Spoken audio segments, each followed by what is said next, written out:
Welcome back, everyone. I'm Janet Stewart from We Love Learning Canada, and I am your technical moderator for the day. As we head into the next session, I would invite you to take out your cell phone, and in most cases, if you open the camera on your cell phone and hold it up to the screen, you'll be able to scan this QR code. Now, depending on the age of the phone, you may need a QR reader, but for most phones these days, it works just by opening up your camera. Hold it up to the screen. A small box will pop up. It'll say, do you want to open this, or some such message? Just tap that little box and it will take you to a copy of the digital connectivity report for 2020 by the Commonwealth. And you can then go ahead and download or save that to your phone, send it to yourself. Essentially, you have access to that now.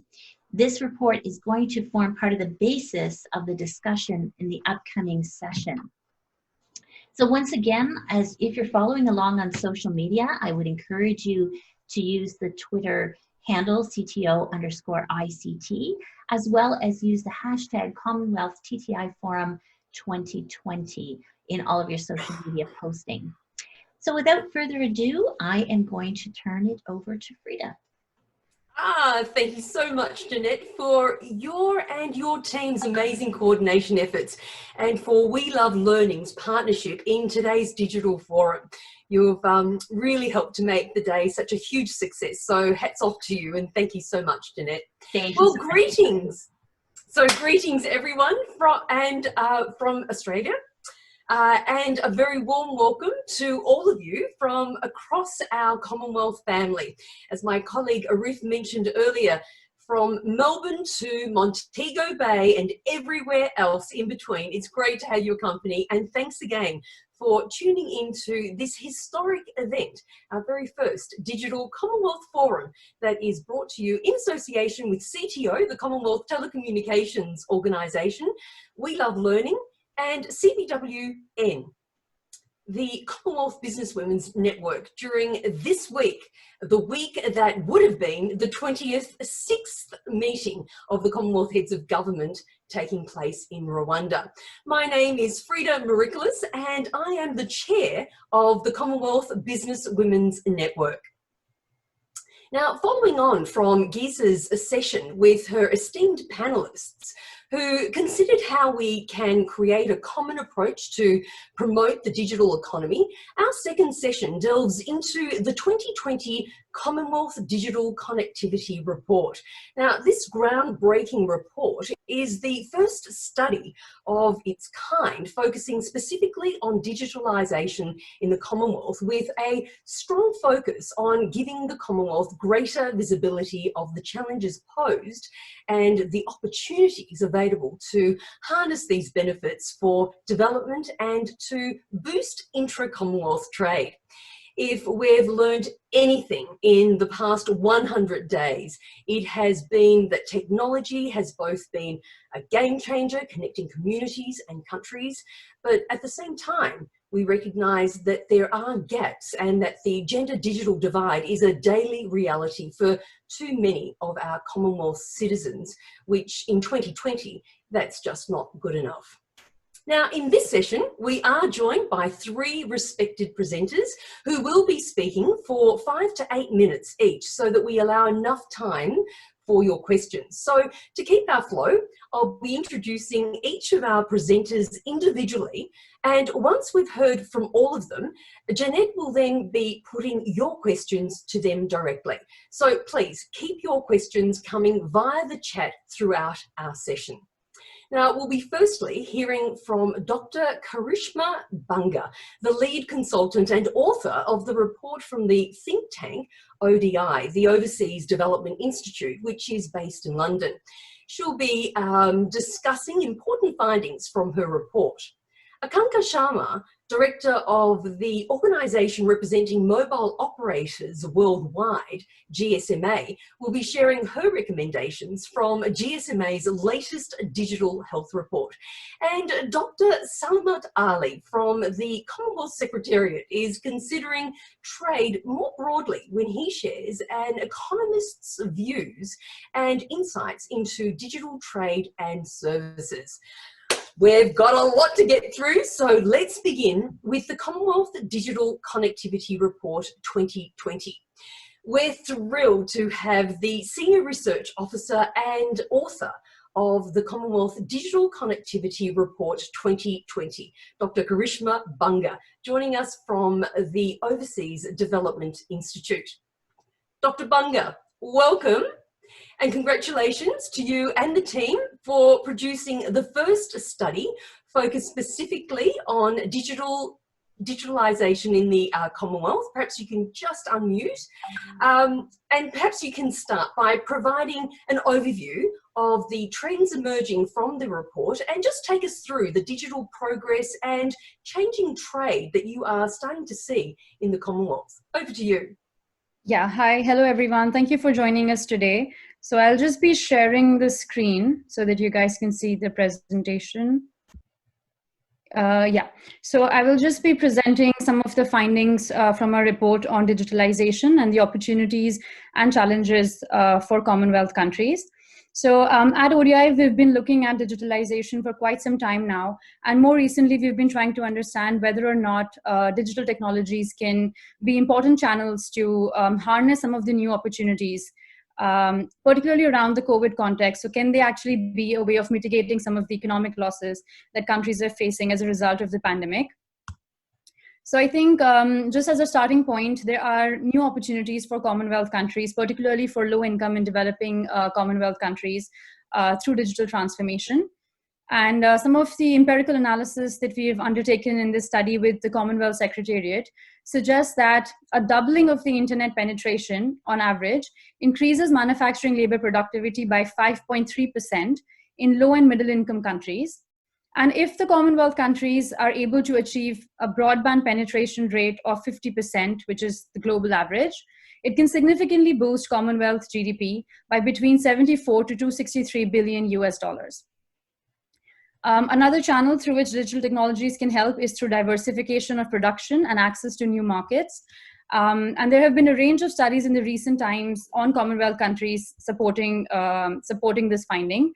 So for example, some of the work on India suggests that digitally competent Indian GVC firms are producing 4 to 5% more sophisticated products than those firms that are not digitally competent or who are not investing in digital technologies.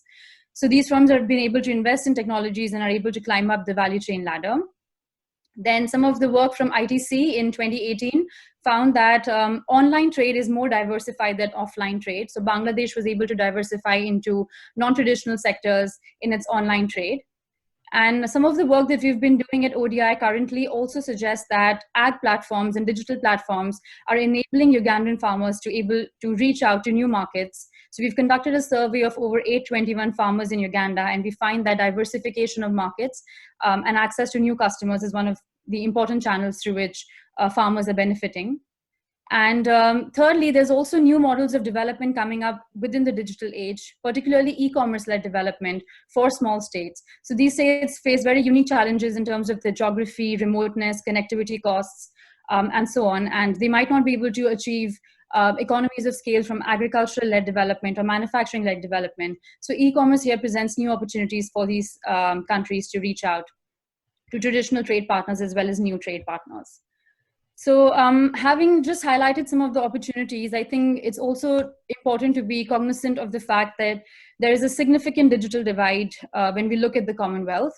And in the report, we highlight 4 broad areas where this digital divide is occurring.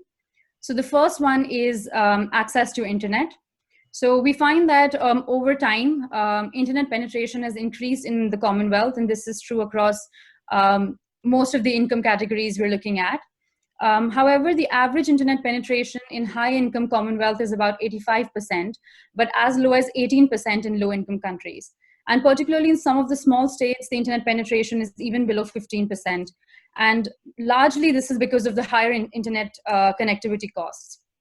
So for example, it costs around $40 on an average in the Commonwealth to put a fixed broadband penetration line, but it's about $60 when we look at just the low-income countries within the Commonwealth. And this digital divide is even more stark when we look at internet bandwidth. So we find that the digital divide has actually increased with, in 27, the internet bandwidth in low-income countries is actually 40 times lower than the average internet bandwidth in high-income countries. And this digital divide then also translates, unsurprisingly, into a use of internet.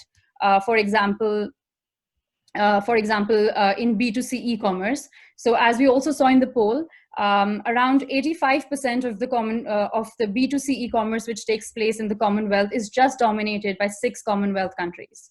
So that shows that there is a very specific group of countries that are able to actually access and benefit from digitalization. The second digital divide that we explore is in ICT trade.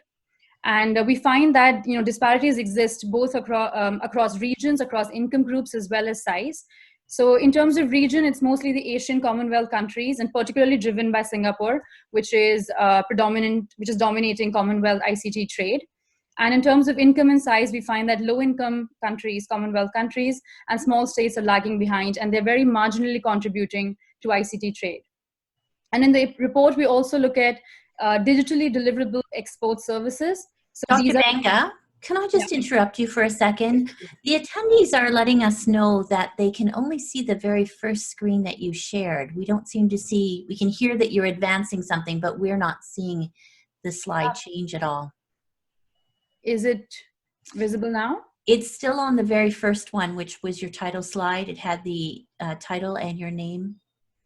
Oh, okay. Would you mind actually sharing? Maybe I think that would be easier if you are able to share the slides.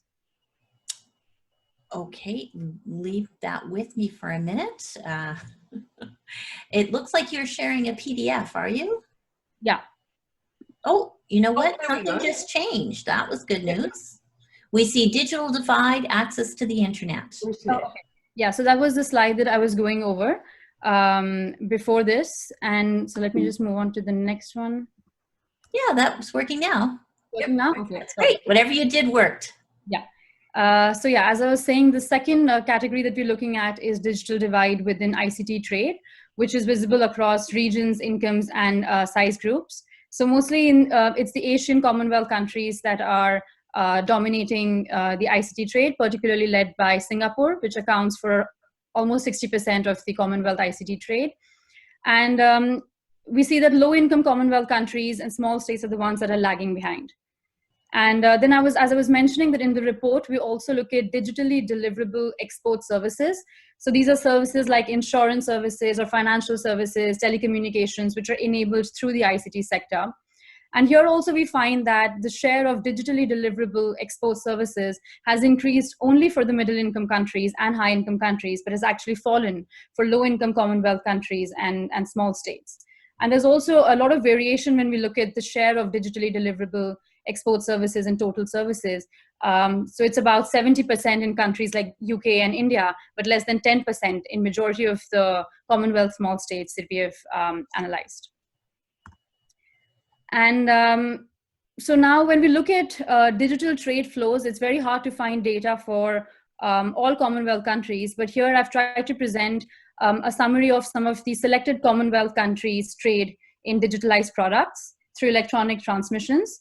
So this digitalized products refers to things like video games, softwares, print matter, video games, and other things which basically either have been digitalized or in the process of being digitalized. So the total share, the intra-Commonwealth share of digitalized products is around $6.4 billion US. And what this table seems to suggest is that intra-Commonwealth trade in digitalized products is quite significant.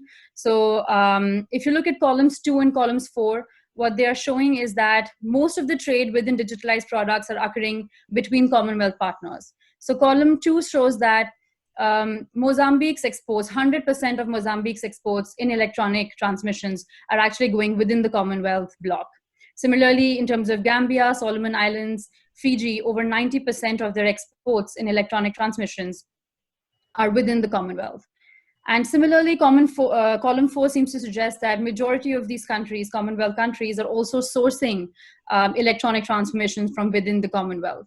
So if you look at Ghana, Samoa, and Solomon Islands, more than 90% of what they're importing is within the Commonwealth bloc. So clearly suggesting and indicating a very, very important role of intra-Commonwealth trade when we look at digitalized products. The third category we explore is digital divide in terms of access to skills. So we've conducted empirical analysis in the report, which seems to suggest that a 1% increase in skills can increase the impact of internet penetration on manufacturing labor productivity in the Commonwealth by roughly 7.4%. So what this seems to suggest is that by investing in skills development, countries are able to improve their absorptive capacity, and they're able to better adopt and adapt technologies to leverage some of the productivity gains which we were discussing earlier on. But there seems to be clearly a very significant digital divide when we look at Commonwealth countries, and this exists between different categories of skills. So here I'm just looking at skills related to e-commerce. So percentage of population in different Commonwealth countries that are using internet to sell goods and services or purchase goods and services online. And what is interesting to note is that while over 70% of the population in the UK and in Australia are using the internet to purchase goods online, it's less than 12% in countries like Bangladesh, Jamaica, and Botswana. So clearly, the divide is quite significant when we look at access and use of internet. And similarly, there appears to be a case that there are a lot of untapped opportunities when we look at youth in the Commonwealth, and particularly significantly when we look at small states. So we have looked at the NEET rate, which is youth that is not in employment, education, or training. And what we find is that small states such as Trinidad and Tobago, they have a NEET rate of almost 52%, which is suggesting that 52% of the youth is actually not in either education or employment or training. And when we look across gender as well, there is a very clear gender digital divide, which exists both in terms of access to internet, ICT skills, as well as trade facilitation. And that is also much starker when we look at low-income Commonwealth countries, as well as small states.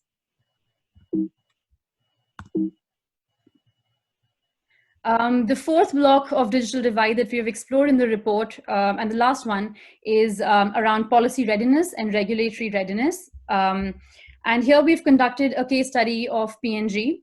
So we've went and we've interviewed a range of stakeholders in PNG, including members from Ministry of Education, Ministry of Industry and Trade, Ministry of ICT, banks, and other ICT companies.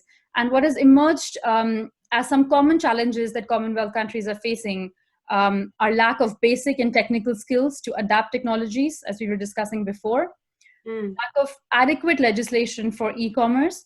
So this refers to data frameworks around electronic transactions and data policies around data localization, protection, classification, and so on.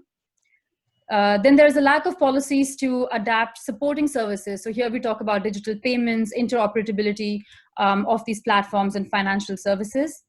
And there's also inadequate basic hard infrastructure. So here we look at electricity access, internet penetration, telecommunications and data networks, and also postal competence and physical addressing, which tends to lag behind in majority of the low-income Commonwealth countries, but they continue to be key elements when we look at e-commerce. And some very specific small state challenges also emerge, particularly around geography and cultural heritage. So in PNG, for example, the connectivity costs are very high. There are also very high costs of infrastructure and operating costs because of very poor electricity penetration. And another challenge is that there are a range of languages being spoken in the country, which makes it very difficult to design digital solutions that are able to reach a wide range of the population. Some progress has been made. So PNG is in the process right now of enacting an Electronic Transactions Act, but there continues to be lack of comprehensive legislation on very key digital issues, including data protection, cybersecurity, data localization, and consumer protection. So once we've we've worked on these digital divide issues, the 4 issues that I've mentioned, and also some of the new opportunities that digitalization is bringing, particularly during the COVID-19 context. We have highlighted 7 initiatives to bridge the digital divide within the Commonwealth, and I invite you all to read the report to go over these in more detail. But very quickly, the first one looks at facilitating best practices on internet and broadband digital infrastructure. So this includes improving public access, improving internet affordability, and also digital infrastructure sharing. So a very good example here of something which is already happening in the Commonwealth is that Kenya is giving mobile virtual network operating licenses to 3 of its companies. So these 3 companies are actually using the excess network capacity and excess digital capacity from Airtel India. So that's actually an excellent example of intra-Commonwealth collaboration that is currently occurring in the digital space. Right. And secondly, it's about promoting e-commerce and investments in data-driven economy, which, as I mentioned before, includes creating legal and regulatory framework around data infrastructure. The third one is around smart agriculture and fisheries technology, such as blockchain, for product traceability, smartphones, e-payment systems, and digital payments. The fourth one looks at sharing experience on e-governance and smart cities. So here, countries like the UK, which have a smart transport system, or e-governance examples such as Malta or Estonia, can share best practices and lessons learned from the challenges that they have faced in deploying digital technologies for broader GovTech. Fifth, we have promoting an enabling policy environment. So this looks at policies around taxation, competition, IPR, and innovation. Sixth, we have promoting digital skills development within the Commonwealth. And lastly, we have deepening cooperation for inclusive and sustainable development. So this includes either through connectivity agenda at the Commonwealth or other Commonwealth-wide initiatives to really mainstream gender, youth, and MSMEs so that we're able to achieve inclusive development, which is particularly important because it's the low-income Commonwealth countries that are particularly hit by the pandemic. So I think that's also a very key thing here. So thank you very much, Dr. Banger, for going through that so quickly, but there is so much information there that was really just gold. So I really want to thank you for going through that so quickly. I'm sure we're going to have lots of questions coming through. Let's move on to our second panellist. Our second panellist is Ankanka Sharma, the Research and Insights Director at GSMA. Now, it would be remiss of me not to mention the great collaboration that CBWN has with GSMA and also Flow in Action. And I just want to take this opportunity to thank GSMA and Flow in Action for their work with CBWN on putting together the Commonwealth Creativity and Innovation Challenge. Now, with more than 1.5 billion children currently out of school due to COVID, our challenge is increasing awareness and participation across the Commonwealth to further develop an entrepreneurial mindset amongst our children by asking, what if the mobile phone was a school? And we are getting children across the Commonwealth the opportunity to share their incredible ideas for using tech, which we will then be exhibiting in our virtual Commonwealth gallery. Now, if you would like to learn more about how the children from your country can create, learn, explore, and gain some new skills, simply email us at info@cbwn.org. Now, back to Ms. Sharma, who is here to provide some tangible examples of digital health and digital solutions that are strengthening health systems across the developing world. Ms. Sharma, thanks for joining us today. Thank you. Now, the current coronavirus pandemic has certainly magnified existing weaknesses and gaps in health-related systems. Your research covered 4 Commonwealth countries, namely Bangladesh, Pakistan, Rwanda, and Nigeria. What has GSMA's digital health report highlighted, and what were some of your key recommendations? The floor is yours. Should I? Yeah. I'll just, start by sharing my screen. That would be wonderful. Thank you. If it works. That's great, Dr. Sharma. Okay. Can you confirm if you're able to see the screen? We can. Yes, we can see it. If you can make it and bigger, it's moving. perfect. Yes, that's perfect. Terrific. Thank you so much. Cheers. Thank you.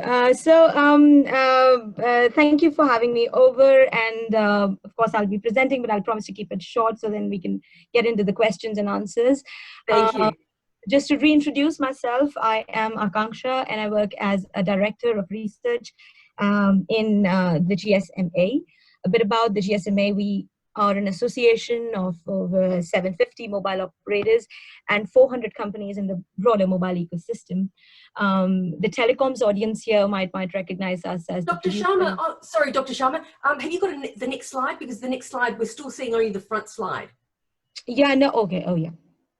There it is, we've got it. Okay, great, yes, okay. Please go on. So you might recognize us as the producers of Mobile World Congress, which we do every year in Barcelona and Shanghai.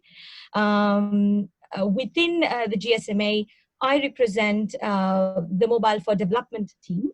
What we're trying to do here is use mobile solutions and to enable access to basic services and see how that works. And we have 10 different programs, as you can see on the slide, focusing on mobile money, agriculture, digital identity, specific ones to like connecting women, which the Commonwealth Business Network actually works with on various programs.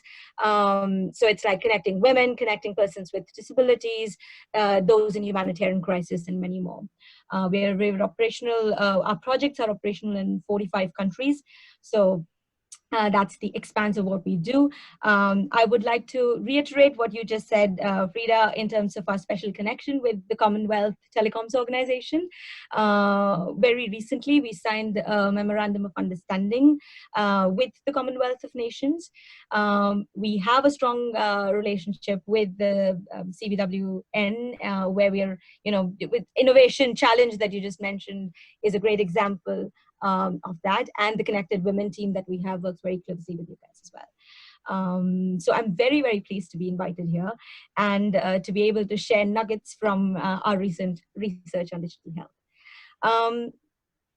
Very quickly, let me tell you a bit about the objective of this research. So through funding and support from the UK Department for International Development, who fund a lot of programs within the MFD. We started this project looking to uncover the challenges in the health systems and just trying to understand what's the play of digital health. What value does it bring? What's the opportunity? Funnily, we started off in January when COVID was just beginning to move beyond China, and it was a very unique time to be conducting a research in health because it was very hard to get people to speak to you, and because there were other priorities clearly. But we managed to interview governments, development partners, NGOs, a lot of mobile operators and health tech startups, covering, as you said, many developing countries, 4 of which are from the Commonwealth nations. Because of the whole COVID thing, the good thing was that we were able to bring in the COVID perspective as well in our research. So if you go over the research, you will find sections that specifically look at COVID and its impact. Let me quickly take you through a few takeaways. Firstly, on the challenges side. So we asked our key interview informants, what are the major challenges facing health systems in your country? And you will see that the top ones that they've identified relate to leadership and governance, to finances, for example, poor allocation of resources, or little or no health insurance coverage. And then very specific context or population-specific challenges, such as, high disease burden in certain countries, as you might imagine in Commonwealth, there are many of those, low literacy rates, etc. So these are challenges that affect health systems in the country. But what's worth noting is the remarkable equal spread across all these components, which is bad news because you can't literally like pick up on a challenge and fix it and think, you're going to fix the system. It ain't going to happen like that. It needs more holistic improvements in order to move the needle. And COVID-19 brought these vulnerabilities out in the open. Everyone struggled, from developed countries, where we think, the systems are more robust and they'll be able to handle it better. But they struggled in their own ways. Some struggled on the front that, the hospitals were overflowing, others didn't have PPEs, others were like, social distancing is hard to implement because you're talking about high density countries. It's impossible to do that. It is possible to do that, but like effectiveness of it is diminished substantially if you try to do it in certain countries. So yeah, I mean, and on top of this, the issues with the low and middle income countries were that COVID-19 happening didn't mean that people did not have malaria, people did not have diabetes or hypertension. So this was like an additional burden that came onto the fragile health systems. So how can digital solutions help?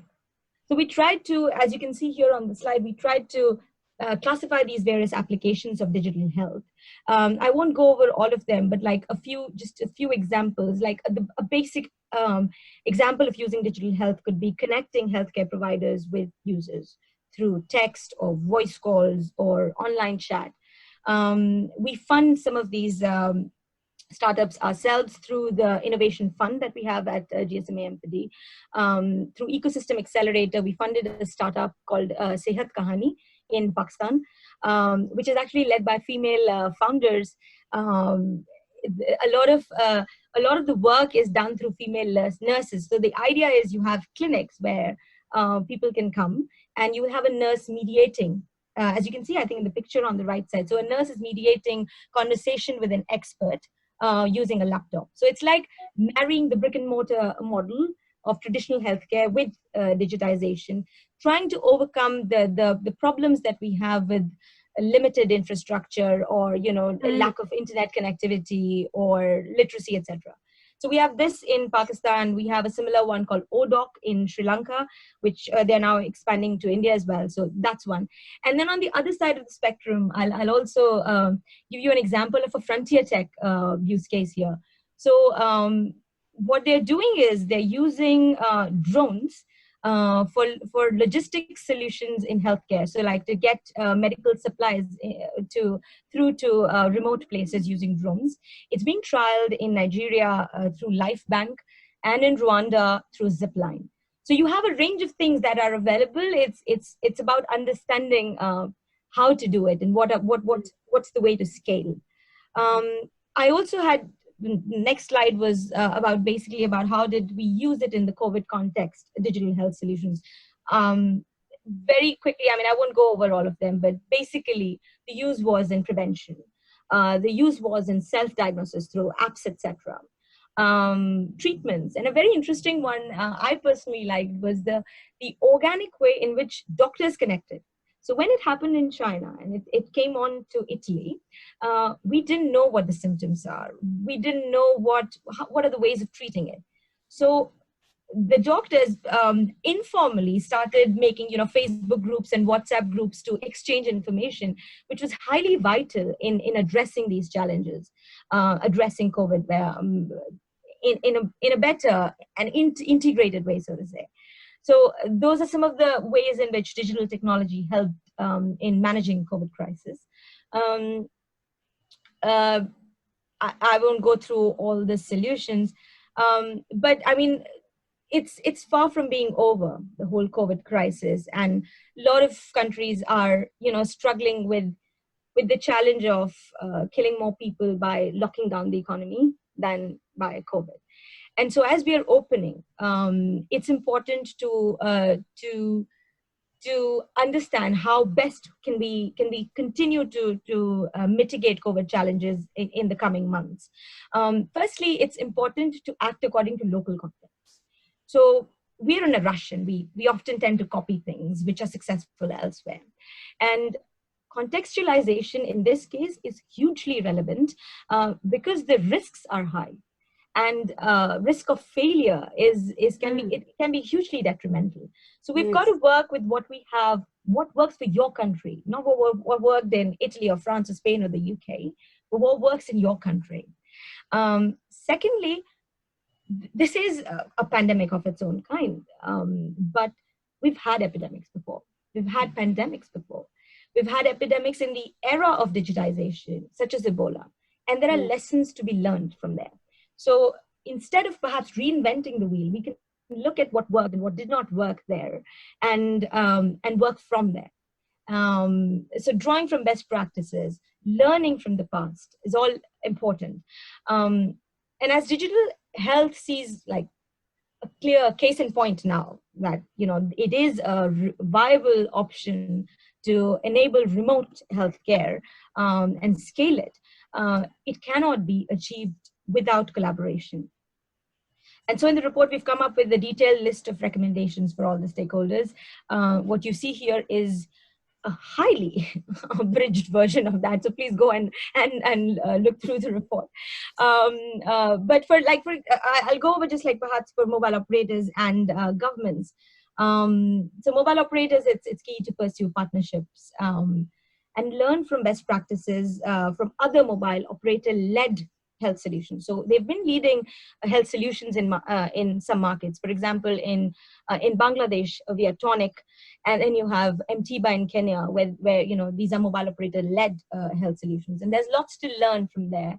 And just to understand that there is commercial value in these solutions, more than just, you know, considering it as a CSR initiative. For governments and policymakers, the biggest thing we've got to do here is enabling legislations and regulations and ensuring that they're enforced. In countries where you've had, like, for example, Smart Rwanda, or I think in Bangladesh and Pakistan as well, Digital Pakistan, in countries where these are being trialed, we are seeing more traction in digital health solutions. So it's hugely important to enable an environment through new workflows, new policies, and institutional challenges. I think I've gone over the 5 to 8 minutes slot that I had here. So I will quickly close by saying that there are country reports available on these 4 countries, particularly on Commonwealth, 3 more beyond Commonwealth if you're interested. Here's a short link to the report, and I'm sure it's being shared. I just heard through the QR codes, etc. as well. So please do read the report. You can write to me at this email ID, and you can follow our work through the website. We'll continue to work in this space. So there's another report coming in depth, looking at, you know, national strategies in October. Really wonderful stuff. I mean, a terrific tool too. I just didn't want to interrupt Dr. Bunga earlier. I didn't want to interrupt you. It's just riveting. There is so much information and so much being done, and so timely your work as well. It really is fantastic, and I'm sure we're not going to have a shortage of questions, but thank you so very much, Dr. Sharma. And as I'm just now moving over, Dr. Ali, as we as Dr. Sharma pulls down her screen, perhaps you might like to get ready to share your screen as we introduce you. So look, I guess, you know, with that great oversight of the digital connectivity landscape that we heard earlier in the from the Commonwealth, and hearing about what the mobile phone industry is doing specifically around health in different Commonwealth countries, our attention now draws to the key trends of trade in the Commonwealth. Now, it gives me great pleasure to welcome Dr. Salamat Ali. He's the Economic Advisor Trade Economist at the Trade, Oceans and Natural Resources Directorate of the Commonwealth Secretariat. Now, Dr. Ali and his team have produced a major report called the Commonwealth Trade Review for the past 3 Choggams. Now, when I was in Malta in 2015, I remember the launch of the first report, then in London in 2018, and now the next one is still being worked on due to COVID. But we do have Dr. Ali here, and I guess, Dr. Ali, CBWN knows this firsthand of your directorate's work, which my team can attest to through our advocacy efforts, and which we know is a terrific piece of work because it also has a strong reference point for the Commonwealth Trade Ministers meeting when they come together around trade. So, Dr. Ali, we wanted to hear your broad insights on Commonwealth trade trends with special reference to COVID-19 impacts, digital trade and services. So look, the floor is yours. Thank you. Hello everyone. Welcome Dr. Ali.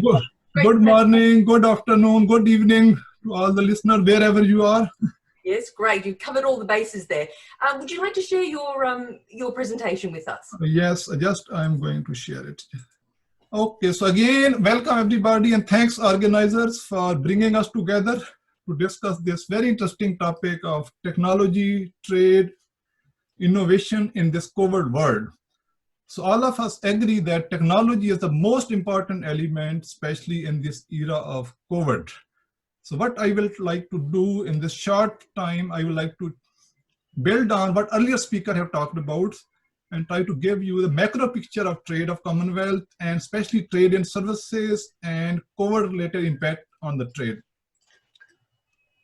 So I start with Commonwealth trade profile, so give you overall picture. Then, because everything is now trade in services, especially in this COVID period, and for building recovery and resilience in member countries, so I will be particularly focusing on services and explore impact of COVID pandemic on services trade.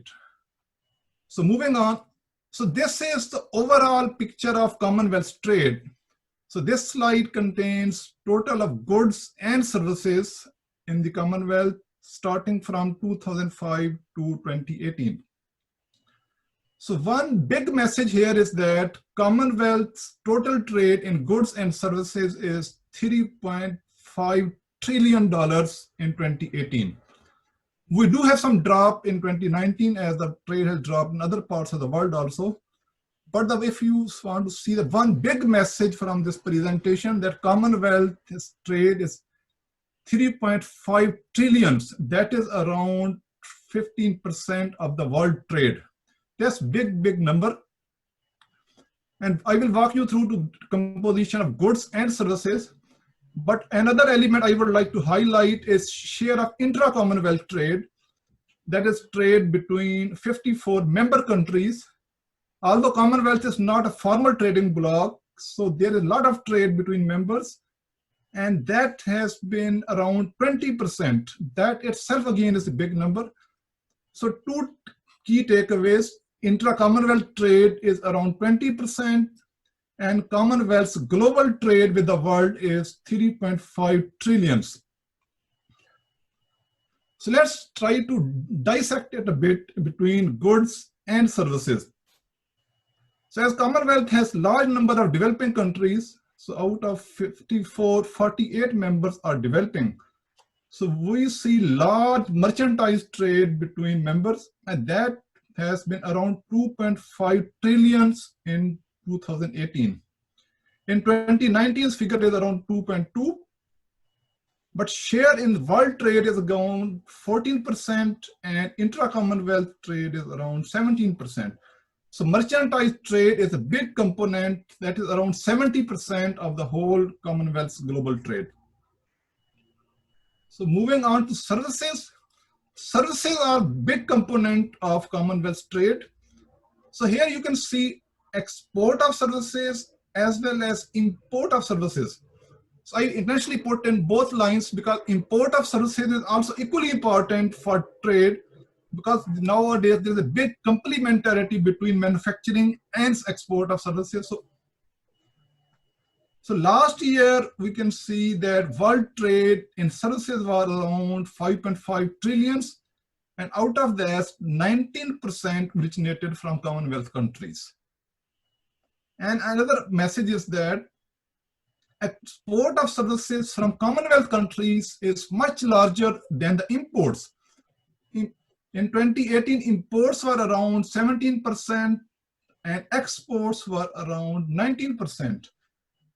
So one reason for this large share of export is that because Commonwealth has huge export of financial services from the UK and IT services from India and tourism related services from Caribbean region and some small island developing states.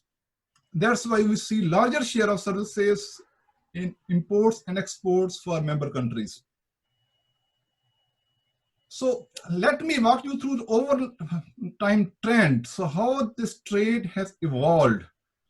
If you see on the left panel on trade trend 2000 to 2018, so this ride has been quite bumpy and just like a roller coaster. So we see gradually increasing trade then drop in 2008-9, then another drop in 2016. And unfortunately, we are heading toward another bump in 2020. So this is story of goods trade. It's going up, but with these bumps. But services trade has been relatively more resilient. Especially we can see even this 2008 financial crisis, recent slowdown from 2015-16. The drop in trade in services is relatively modest than compared with trade in goods. So most likely there's a role of technology, maybe it's new areas, so there are other factors.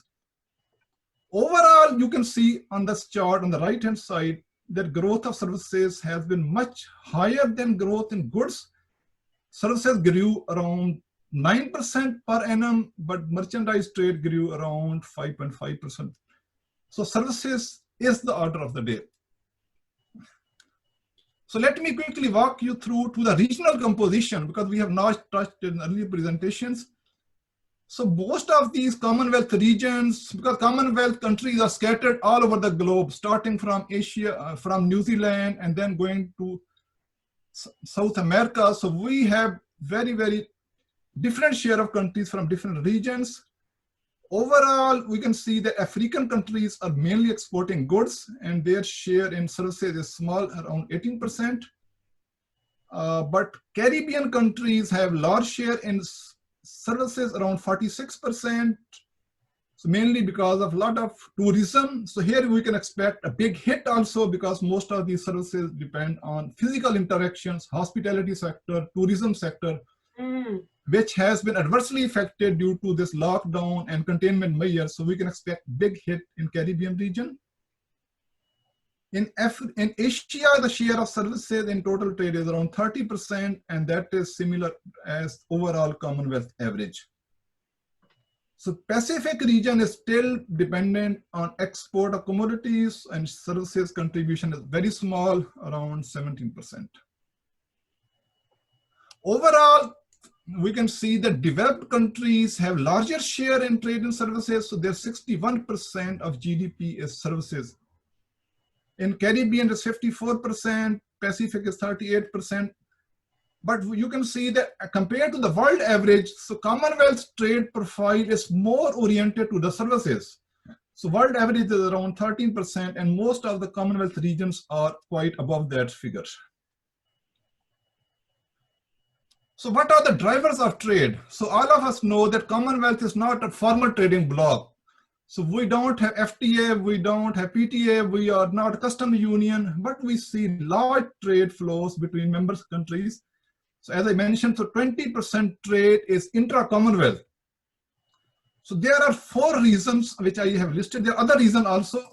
So one reason is historic and cultural linkages between member countries. We have common language, common culture, common rules, regulations. So these things promote trade. And we have seen effect of these connections in trade in goods, trade in services, and in FDI. So goods trade, let me give you example. If we analyze trade between 2 Commonwealth member countries versus 2 non-Commonwealth member countries, or Commonwealth and non-Commonwealth. So Commonwealth countries tend to trade 11% more in goods, 42% in services, and 27% in FDI. So what we call it is Commonwealth trade advantage. So I can get back to it further detail, but that we observed in 2015 trade review, and we rechecked all these calculations with the recently available data in 2018, and that we will be covering in recent trade review that's coming up next year. And Commonwealth trade advantage has been very strong, very robust, and very resilient. And the recent estimates with updated data and new methodologies indicate that Commonwealth countries pairs have trade costs which are lower to the tune of 21% compared with the cost of trading with other countries. So there's a huge potential to expand Commonwealth trade because of these factors. So moving on to the services. So these are major service exporter in the Commonwealth region. Obviously, UK is the biggest exporter, then followed by Singapore, India, so these 2 developing countries. Then we have big service exports from Canada and Australia. So these are 5 big economies, but we see a lot of service exports from other countries also, from different parts of the world. You can see New Zealand, Malta, Cyprus, Malaysia, Nigeria, South Africa, and Ghana. Most of these countries have some important element of services in their export now. So this is composition by modes of supply. So services are traded through 4 different modes. So M1, M2, M3, and M4. M1 is mainly online trading, and M2 is consumption abroad. When tourists come to UK to enjoy, so they are consuming services. Our students come here for studies. And M3 is commercial presence. For instance, Toyota has its factory in Japan, but they do have their factory in UK and other countries. So that is mode 3. And mode 4 is that when workers come to other countries to provide services. So as you can see in this chart, most of this area is blue. It's a lot of trade in mode 1. So online services, cross-border trade has been quite high. M2 is another big mode of supply, but there's a lot of activity around M3 also. But we don't see much activity on M4. So if I try to put this data together, so this kind of picture will emerge. M3, which is commercial presence, that is around 50%, and M1 is online cross-border trade, that is around 30%. So this figure gives us some idea that how COVID is going to hit services trade. So this component M1 has been very active during this lockdown, but still we have observed big drop. So if you see the recent number issued by ONS, UK, which does a lot of financial services, so they have reported drop of 19 billion in this lockdown period, and that's mainly the mode 1. Mode 2 is mainly tourism and traveling abroad, and we know this has been affected by lockdown and containment measures. So this 10% is almost gone because of this lockdown. Mode 3 is commercial presence, investment by companies. So we might have seen the recent FDI report published by the UNCTAD, which has reported drop in FDI by 40%.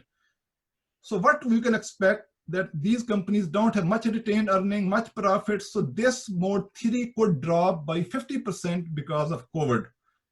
So overall, services trade will get a big hit, especially around 50%. So just to remind our viewers that the recent WTO forecast, they have estimated drop in trade 12 to 32%, and that is only for goods. They have not issued numbers for services. Most likely service trade is going to be half this year. Okay, so now moving to the role of technology and trade before I wrap up. So most of the services is traded by technology. So technology has a role in online payments, processing, logistics, everywhere it's internet and technology. So if we want to promote trade between Commonwealth countries and general in the world, so we need to bridge digital divide. As my colleagues in first 2 presentations have mentioned, I don't go into the detail, but one message is very loud and clear here. If you have reduced cost of broadband internet, so you have more internet users. So especially high income countries, so cost of broadband is very low, and you can see the number of users is above 80%. And for low income countries, the cost is very high and the number of users is very low.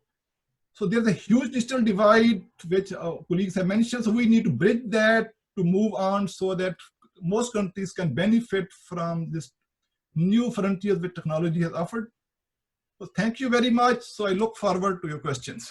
Wonderful, Dr. Ali. Thank you very much for that rather extensive and very comprehensive presentation. And you didn't disappoint on the graphs. A lot of graphs there. Very good to see.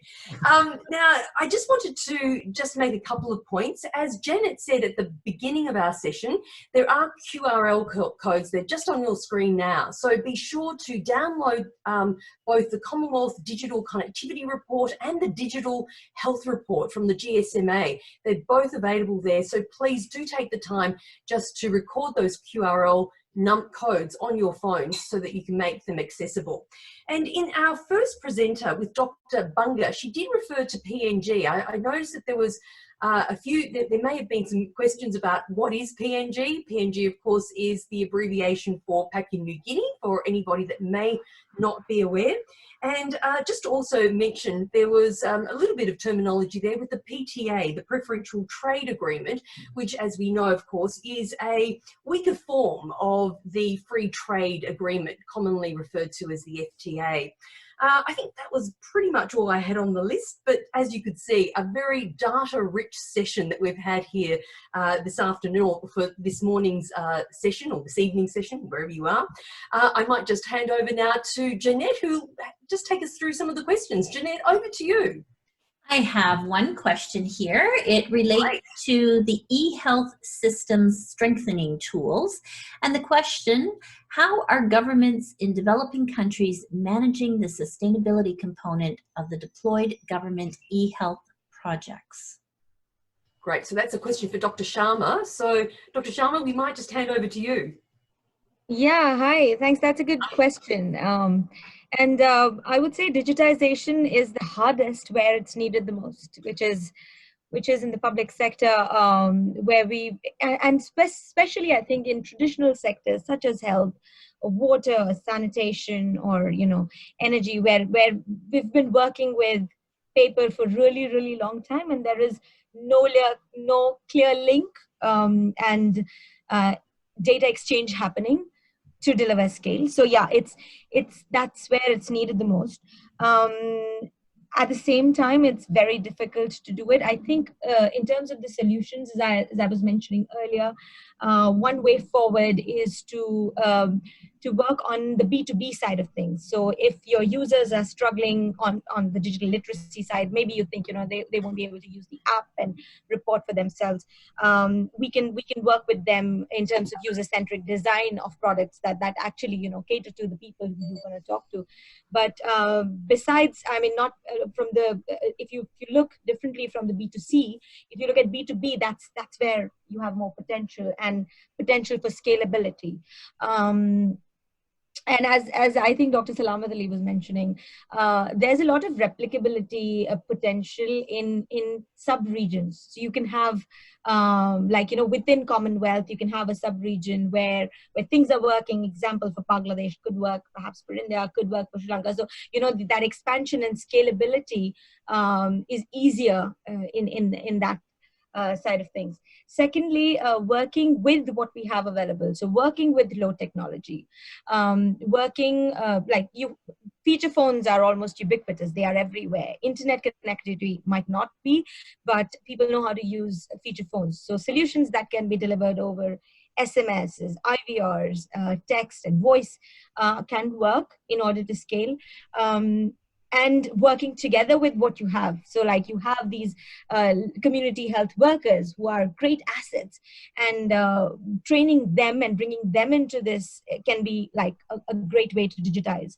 So these are some of the ways. And I would say COVID has actually, I was speaking to some health tech startups in Pakistan and Sri Lanka over a webinar recently.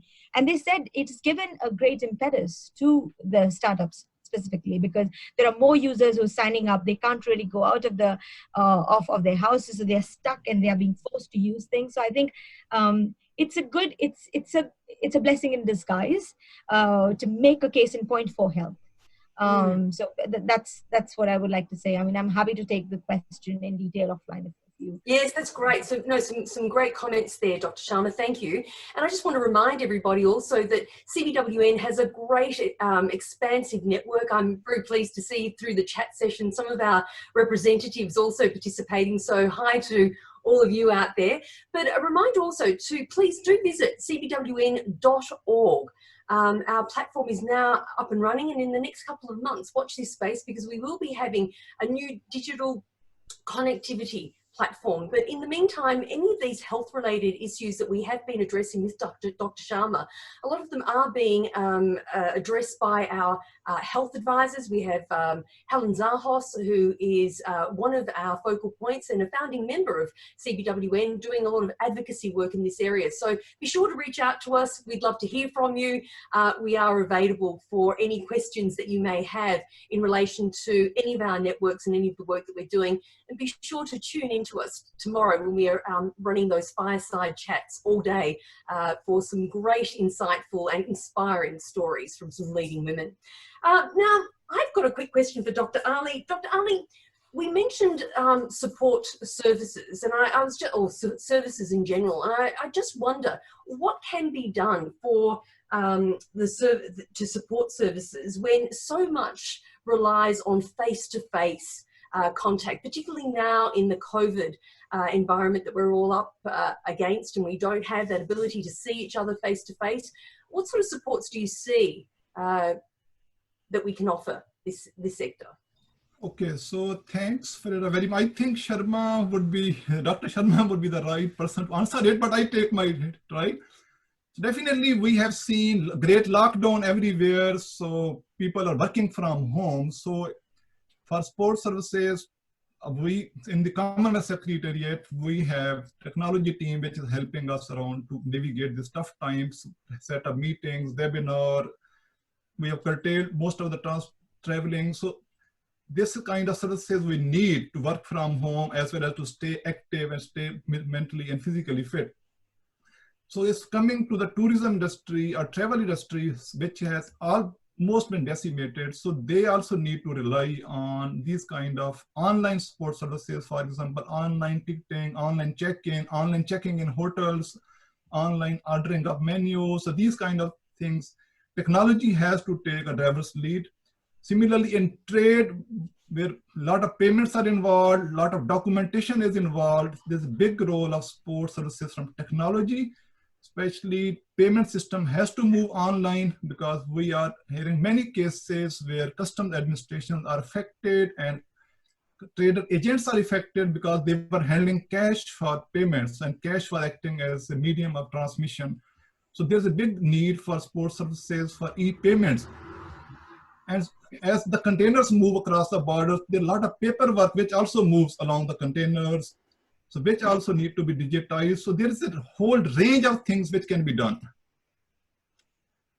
Thank you. Okay, yeah. So, and Ms. Sharma, did you want to add into that discussion, or Dr. Bunga, did you have anything? I do have some more questions for you, just so you know. Oh, sorry. Thanks, Janet. Thank you. Okay. Did you want me to go ahead and ask them? Yes. Yeah. Oh, okay. Okay. Yeah. Oh, all right. All yeah. right. If you don't mind. Thank you.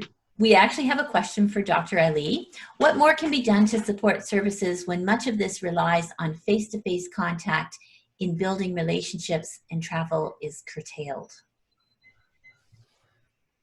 So thanks very much. So I think it's the same question which comes up again. So let me explain it in more detail. So we know the whole trade in goods, trade in services, it depends upon human interactions and human relationships. So traders build this relationship over time because of meetings, because of visiting trade partners, having and arranging exhibitions, seminars. So there is a role of human interaction and which can't be overruled. So it has to be there. But trade patterns over time tend to be very persistent. So you don't change trading partners overnight. So if UK is going to have a trade deal with India, Pakistan, and it will take time because trade relationships take time to build. That's why I think I mentioned, because Commonwealth is trading mainly on those relationships which they build over time. But unfortunately, we can't travel, we can't hold these exhibitions, we can't conduct these events. So we have to depend on these technologies, Zoom, Teams, Skype. So this is the solution nowadays, especially for online exhibitions. So in London, we have seen many online exhibitions of flowers. So these kind of exhibitions could be replicated for trade products also. Similarly, for tourism sectors. So there is issue of personal interaction where chances of contamination are quite high, but technology can help in online checkings, online food ordering, online bookings, online ticketing. So these kind of things, technology can help. Similarly, in health services, and which are another key component, as Dr. Sharma has already mentioned, so technology is taking the lead. So we have doctors which are doing transcripts, which are prescribing medicines, which are checking eyes for patients sitting in India. So we can't do physical interaction, but we have to do virtually. But we are human beings, we are social animals, so everybody wants to do social interaction, but unfortunately we have to live with it for a time being. I'd like to chip in here, I think, so a lot of these requests came through to us, particularly at the time of COVID, when the people started missing the whole face-to-face interaction and the trust and relationships that we had, and we couldn't execute it. And there were requests of what can we do at this time. There are some quick fix solutions that we can implement like now, but it takes time. So things like, for example, developing a mobile money agent network. If it was hard in pre-COVID times, it's going to be even harder to do it now, like start now. But so the point is that I think it's a more continual, slow process that needs to be built up. Digitization of value chains is something that we should be looking at. Agriculture has a lot of that happening. So, farmers can, in terms of getting the rates of their products per the market standards, or using it to distribute, take it to the wholesalers, all the way through to the end users. The whole value chains need to be digitized, and it's a slow process. But I feel that it's now is the time to start doing it and start thinking about it on a more government policy making as well as business level, as opposed to funding or investing in smaller startups that are trying to solve smaller solutions. We've got to look at it more holistically from standing back and addressing it more holistically is what I would say. And, really bringing together, civil society as well, dare I say, Sharma, civil society, private sector, government. I think these are big issues that are now emerging, and they're not going to be solved just with the purse strings of the government, nor just with private sector. I think everybody needs to get engaged in this process. And this is particularly where CBWN sees a role being played to come forward, use our voice, and really be able to make a lot of these things that are so desperately needed happen. Jeanette, let's pass back to you. We have a question for Dr. Banga. With the digital divide, what is the most important barrier to overcome and bring the more developed countries and small states together to close the gap? Yeah, and that's an excellent question. I think in most of these discussions, there are always a range of policies that we put forward or recommendations that we put forward, because there are a host of challenges, as our presentations have highlighted. So I think one of the key things to prioritize, which has also been mentioned in other presentations, is the internet connectivity costs, which tend to be very high in these countries. So as a result, we need solutions targeting public access to internet and more improving internet affordability. And as I mentioned, one way of doing that is digital infrastructure sharing. So when there are certain firms that are not able to put in that amount of capital investment in developing the physical infrastructure, say telecommunication infrastructure or data networks, you then try to collaborate with firms that have excess network capacity. So as I mentioned, that's what Kenya and India are currently engaged in. So I think that would be a useful thing. And particularly for small states, I think making use of a regional strategy is much more beneficial, because so if you look at the CARICOM's example, they have made a lot of progress in terms of how they regionally as a bloc deal with digitalization. So they're trying to create a single market, digital single market. They're trying to create a regional strategy around e-commerce. And I think, so taking that regional step forward is one way of improving internet affordability. Okay, I have another question. You can, Frida, perhaps you can decide who to direct this to. How can GSMA work with local organizations who are building capacities of rural women, MSMEs, to bridge gaps in financial inclusion and digital trade. And maybe just we could start off by clarifying those two acronyms in that question.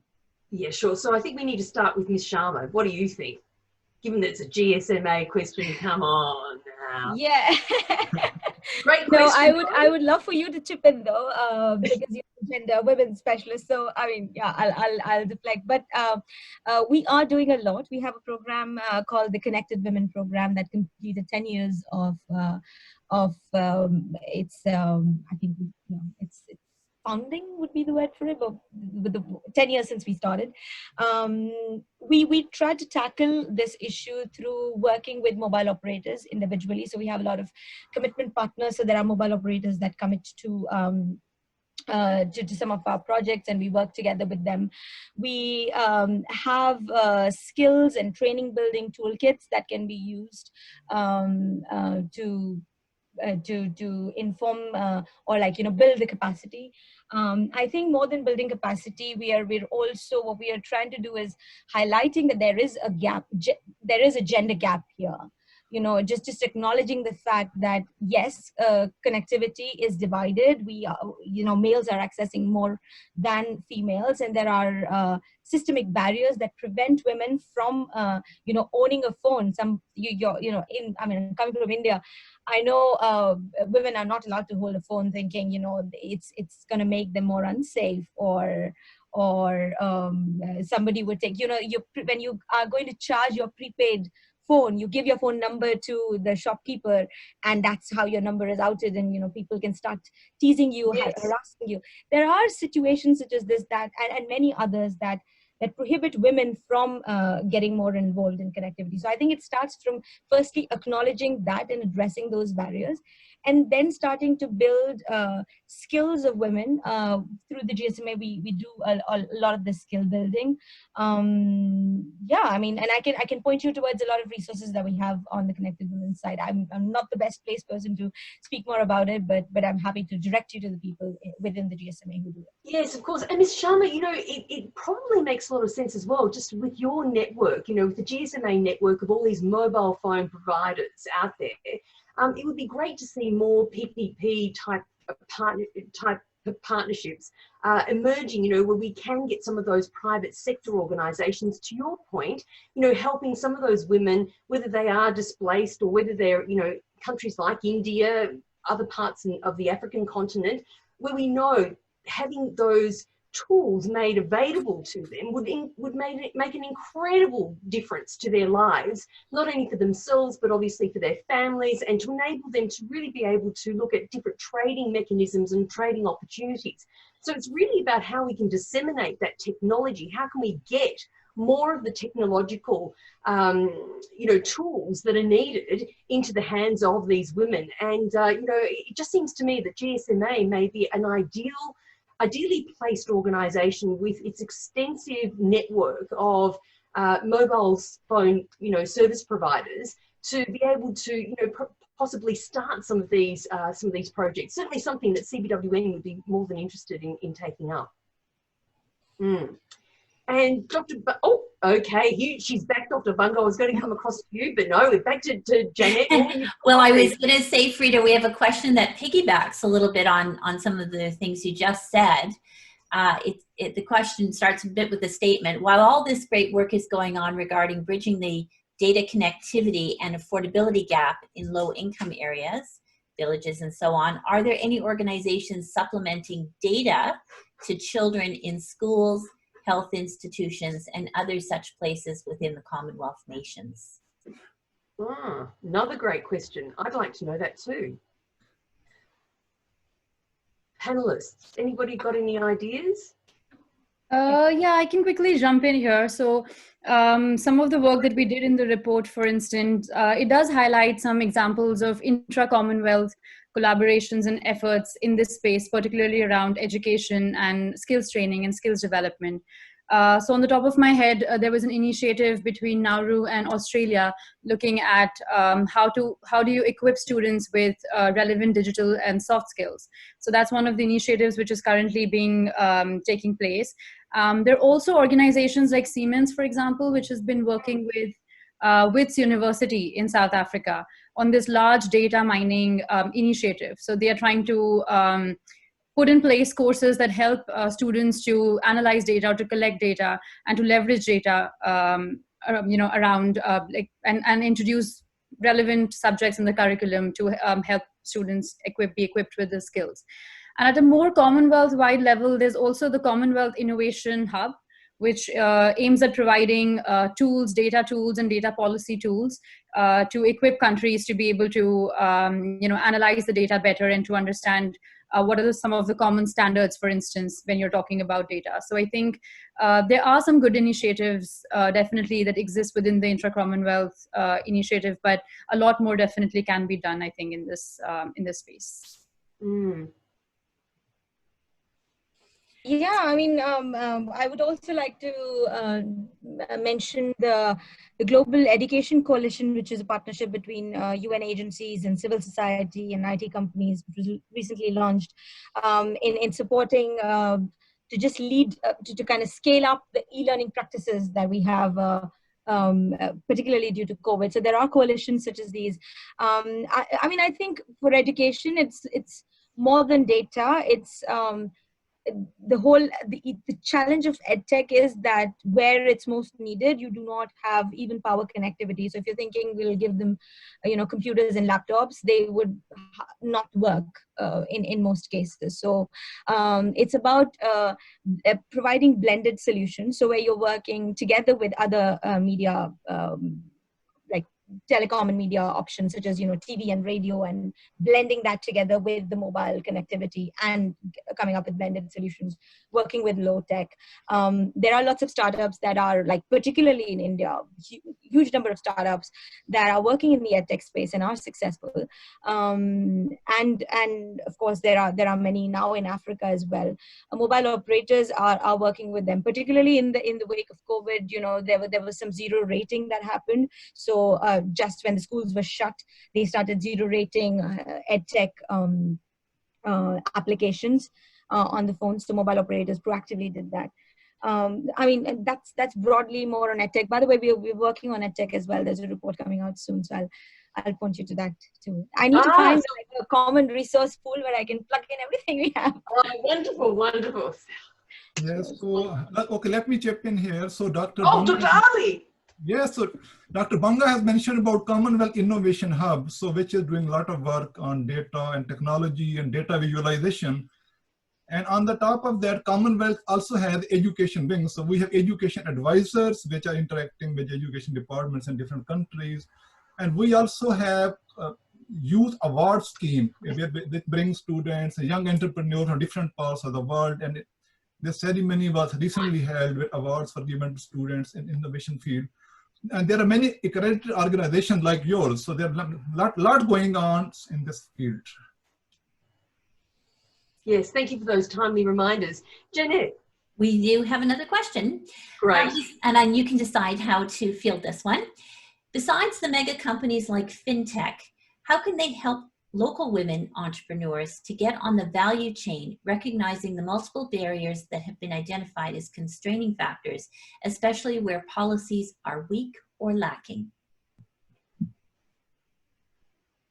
I can see Tyler getting ready to answer that, but what do you reckon, Dr. Ali or Dr. Banga? Okay, so thank you. Okay, so as my colleagues have mentioned, so we have to move toward digitization of value chain. So definitely women have a big role here, because a lot of the trade we see is now between value chain, and on the top of that, a big chunk of trade that is e-commerce. As my colleagues have shown the data, a lot of intra-Commonwealth trade. So this is the area where women have a lot of potential, because you don't have to leave your house. You can start business from your drawing room. You order these things online, do a lot of e-commerce. And I see a lot of role for these organizations with GSMA to train people to do these kind of e-commerce activities. And that could be good entry point for rising into the value chain. So if you start from something smaller in e-commerce, then you move to some bigger projects. So that could be that starting point.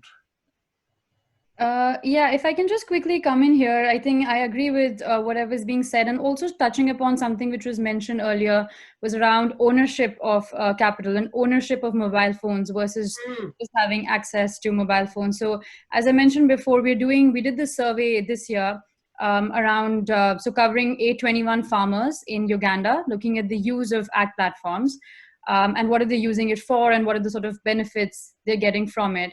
And one of the key findings, and what is quite clear, is that there is definitely more formalization of work that is happening as a result of these digital platforms, particularly for MSMEs, women, and youth.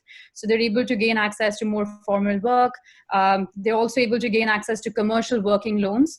And also they're able to improve their productivity. So I think that is definitely a key thing. But another thing that we realized was that there is a difference emerging between as was mentioned before, that some of the women don't actually own the mobile phone. They're actually using mobile phones or information through the village agent. So there's one village agent, and then there are a bunch of people who are using the mobile phone owned by that. So that kind of delays then this whole process of actually getting real-time data, especially when you're talking about farming and agricultural platforms. Real-time data analytics is very useful. And that actually, doesn't really happen because of some of the issues that we've been discussing. So I think ownership is also a key thing in which we need more policy attention. Also conversely, and I would definitely want to mention it because it's a very proud thing, and every time I read it, I'm very happy about it. Is that in the whole mobile money value chains, women agent networks, the female agents, they have been proven to improve acquisition and retention of both male and female customers.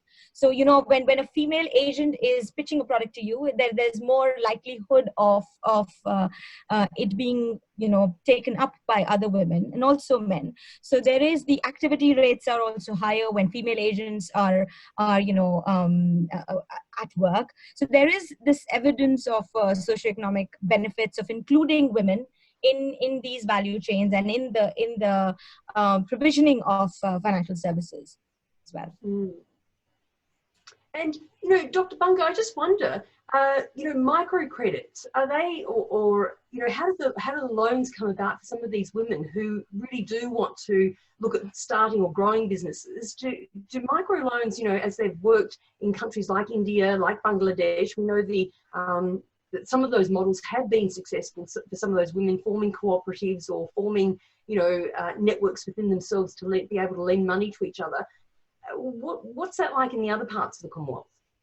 Yeah, I mean, I think there's two things that come into play here when we talk about digital finance or new models. So one is on the information side. So they're able to get access to better information and more information around these credit schemes that are available, for example, or around microfinance initiatives. So it sort of bridges that bottleneck of information asymmetry in some of the cases.